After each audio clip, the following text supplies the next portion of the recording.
Graças a paz, meu nome é Eduardo, conhecido nas redes sociais como Edu Moura. Quem me acompanha sabe que eu estou sempre falando de cristianismo primitivo, que é os primeiros séculos da era cristã. Muitos conhecem a igreja, sabem da igreja, mas não conhecem como a igreja se desenvolveu durante esse percurso. Muitos conhecem, sabem a história da sua igreja, mas não da igreja universal, de como a igreja foi se formando através dos séculos. E hoje eu queria falar de duas pessoas, duas figuras importantíssimas no cristianismo primitivo, que é a Perpétua e a Felicidade. É impossível uma pessoa falar de cristianismo primitivo e não falar de martírio. No final do século II, no meado do século II, lá pelo finalzinho, lá por ano 180, por aí, nasce Perpétua. Perpétua, ela nasce em Cartago e ela é filha de nobres com poder aquisitivo. E ela se converte ao cristianismo. Ela e a sua escrava Felicidade. Felicidade, além de ser escrava de Perpétua, também são amigas. E ela se converte no período em que Sétimo Severo ele é imperador de Roma. E em 202, Sétimo Severo ele emite um decreto em que as pessoas deveriam adorar ao deus Sol, Solis Invictus. E eram todos dentro do império. E como Cartago estava dentro do Império Romano, eles também seriam obrigados a adorar essa entidade pagã romana. E quem não obedecesse esse decreto, ele sofria a pena de morte. Perpétua e Felicidade, como não se dobraram a esse decreto, então elas foram presas com outros catecúmenos. O que é um catecúmeno? O catecúmeno é uma pessoa que está se preparando para o batismo. Ele recebe uma instrução, o bispo ensina, instrui esse novo convertido, então ele passa a um preparamento para receber o batismo em águas. Esses são os catecúmenos.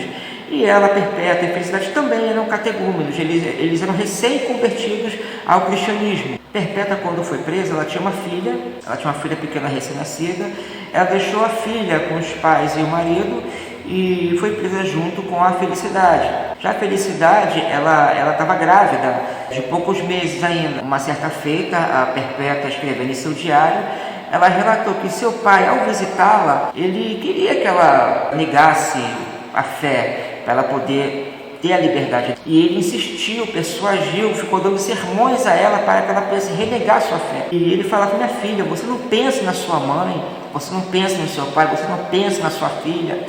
Renegue essa fé, adore ao imperador, adore a entidade romana, porque assim você vai poder ser livre. Então a Perpétua tinha um jarro de água lá no presídio onde eles ficavam, e perguntou ao pai dela: meu pai, o que é aquilo ali que o senhor viu? E o pai dela respondeu: é um jarro. Ele pode ser outra coisa além daquilo que o senhor vê? E o pai dela falou: não. E ela disse: assim sou eu, meu pai. Eu não posso ser outra coisa além de cristã. Eu sou uma cristã e não posso ser outra coisa além disso. E os pais dela levavam o filho dela para que ela pudesse amamentar. E quando não era os pais, eram dois diáconos amigos dela que levavam a criança para que ela pudesse amamentar o filho. E em um dos seus relatos que ela escreve em seu diário, ela escreve da seguinte maneira: eu amamentei o meu filho faminto, conversei com a minha mãe e confiei a criança aos seus cuidados. Ao relatar também como era a sua vida na prisão, ela escreve: fiquei horrorizada, nunca tinha experimentado tal sensação de escuridão.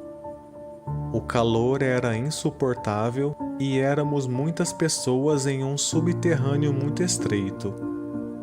Parecia que ia morrer de calor e de asfixia e sofria por não ter junto a mim o meu filho que era de tão poucos meses e que necessitava muito de mim. O que eu mais pedia a Deus era que nos concedesse a graça de sofrer e lutar por nossa fé. Já a Felicidade, ela ficava angustiada porque ela tinha medo de ter o filho na prisão. Então ela pedia constantemente a Deus para que ela pudesse ter esse filho antes de ser executada. Ela não ficava triste por ser executada, porque na igreja primitiva, sofrer o martírio era momento de alegria, significava se encontrar com Deus. E Perpétua relata também que Felicidade ela teve um parto muito difícil, o bebê nasceu prematuro, mas conseguiu sobreviver. Então o bebê foi entregue aos cuidados de uma irmã da fé. Essa irmã estava livre, não tinha sido presa, e foi entregue aos cuidados dela, nasceu uma criança livre. Segundo a tradição romana, na época, a mulher que estivesse grávida, ela não podia ser executada. Após o nascimento da criança, Perpétua e Felicidade foram julgadas na arena no dia 7 de março de 203 d.C. Antes de entrar na arena, Perpétua e Felicidade se ajeitaram, se arrumaram o cabelo, vestiram roupas limpas, porque era um momento de felicidade, não de tristeza, porque elas iriam se encontrar com o Salvador. Então todo cristão martirizado iria ser morto com felicidade, era um motivo de extrema alegria nessa época. Então elas foram jogadas numa arena que alguns relatos dizem que era um touro, outros relatos que dizem ser uma vaca. Mas provavelmente foi um touro, porque Felicidade sofreu uma chifrada, né? Elas foram amarradas e foram pisoteadas por um touro, e Felicidade levou um golpe muito forte desse animal. Como o touro não conseguiram matá-las, entraram 2 gladiadores, um conseguiu decapitar Felicidade. Todavia, o de Perpétua, ele estava trêmulo, ele não conseguia esfaquear ela, ele não conseguiu passar a espada no pescoço de Perpétua.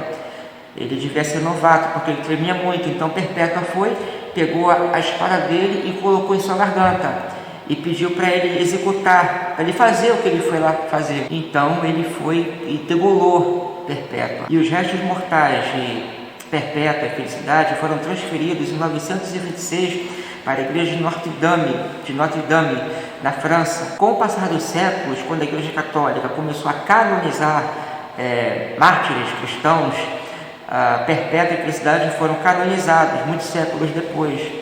E elas são veneradas tanto na Igreja Católica Romana como na Igreja Católica Ortodoxa. Nós cristãos não veneramos os crentes martirizados nos primeiros séculos, mas nós nos respeitamos, nós não veneramos e nem prestamos orações a eles, mas nós os respeitamos como cristãos, como irmãos em Cristo, aqueles que nós devemos ter como exemplos a ser seguidos. Então espero que você goste dessa matéria. Se você tem alguma dúvida ou se você quiser saber de alguma outra história, você comenta, você fala, que eu irei abordar aqui no grupo. Até mais, graça e paz.